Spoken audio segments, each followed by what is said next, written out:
C'est monsieur le maire. Et puis vous allez voir monsieur le maire. Et puis vous deux, on est à Orléans, voilà, sur les 2 terrains qui viennent d'être construits pour la pratique du futsal extérieur. Et donc avec une municipalité, l'État, la fédération qui se sont mobilisés pour réhabiliter un espace qui était en train de péricliter. On y est? Attention. Pas un seul but. Je suis attaquant mais pas grave. Ah, t'es attaquant mais il faut défendre aussi au futsal. L'attaquant il défend aussi. Oh, vous avez intérêt à bien défendre hein, parce que moi au goal je suis nul. Hein. Tu vois c'est ça. On a de plus en plus de licenciés. C'est beau non? Allez c'est parti.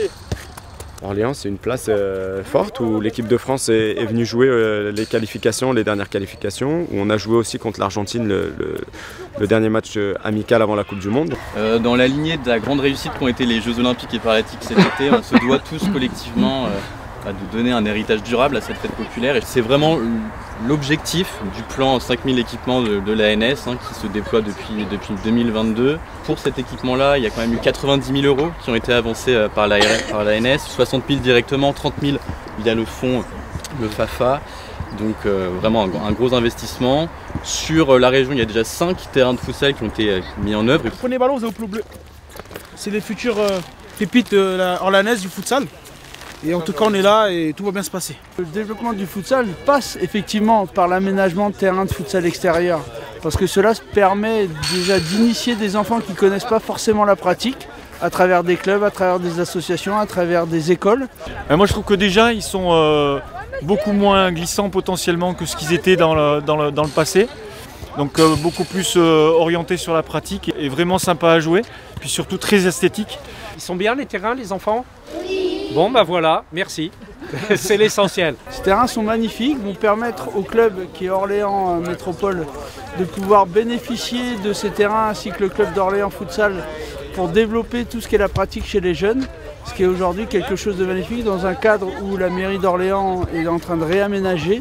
Donc va devenir vraiment une plaine fonctionnelle pour le sport en général et surtout là pour le football. C'est vrai que c'est un enjeu capital pour le futsal et son développement. C'est l'occasion de pratiquer, c'est quelque part un aspect un peu bloquant de la pratique du futsal, hein, les créneaux, tout ce qui touche à la pratique et aux installations. Je m'adresse aux enfants parce que c'est l'avenir. Il y a un rajeunissement de la pratique et c'est ce qu'on souhaite vraiment développer. Et aujourd'hui, justement, c'est ce type d'opérations qui permettront d'offrir encore plus d'opportunités à notre jeunesse pour jouer et venir s'amuser. Il n'y a pas d'élite sans base. Bon, on est la locomotive du futsal et de l'activité. Mais ensuite, les wagons sont là et c'est surtout ça qui nous intéresse, c'est d'amener tous ces jeunes vers la pratique pour augmenter l'élite et faire en sorte qu'on soit encore plus performant et encore plus attrayant demain. 45 000 licenciés et c'est pas fini, sachant qu'il y a encore très peu de temps, on n'en avait qu'une vingtaine ou 30 000 à peu près. Voilà, on surfe un peu aussi sur la vague de la sélection qui a fait un super parcours à la Coupe du Monde et qui fait des grands résultats aussi face à des super équipes, super nations. Ouais, on espère être à 50 000 en fin de saison. On serait sur les temps de passage qu'on s'est fixés. Et avec l'idée évidemment de rassembler tous ces pratiquants qui sont pas comptabilisés en termes de licenciés et pour faire du futsal un sport majeur de demain. Je pense que c'est pas fini, il faut être optimiste et bien avec ce genre d'installation, on attire du monde et on attire des licenciés.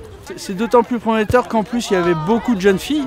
Donc aujourd'hui, quand on sait aussi ce que la fédération a mis en place une équipe de France féminine futsal A depuis 1 an et demi, donc il y a une vraie volonté de développer le futsal au niveau féminin. Et là, quand on voit l'engouement des jeunes et surtout des jeunes filles pour ces installations, c'est vraiment quelque chose de magnifique. Voilà, on passe d'une cinquantaine de licenciés il y a 2 ans à plus de 200 licenciés, voire 250. Donc ça montre qu'aujourd'hui le futsal a sa place dans le paysage sportif.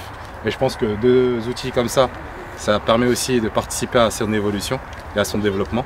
J'ai commencé dans ce club-là tout petit et aujourd'hui j'en suis le président et c'est vraiment un honneur de voir les choses évoluer dans le bon sens. Comme le président de la fédération a investi plus de 19 millions dans le plan de développement futsal, on voit que tous ces équipements permettent de développer le futsal et vraiment de rendre heureux des enfants. Quand vous voyez un sourire, je crois que la meilleure réponse sur le visage d'un enfant, c'est le sourire. On ne se rend pas compte de l'évolution de cette discipline, de l'ampleur qu'a pris aussi le futsal en France. On vient d'assez loin, mais quand on voit tous ces clubs bien travailler, quand on voit la fédération qui accompagne aussi tous ces clubs, les moyens qui sont mis à disposition des clubs, de l'équipe nationale, des terrains qui sont mis aussi à disposition. Voilà, je pense qu'on n'a pas à se plaindre quand moi j'ai eu la chance de voir ce qui se fait à l'étranger. Je pense qu'on est assez bien lotis, même très bien lotis. Longue vie au futsal.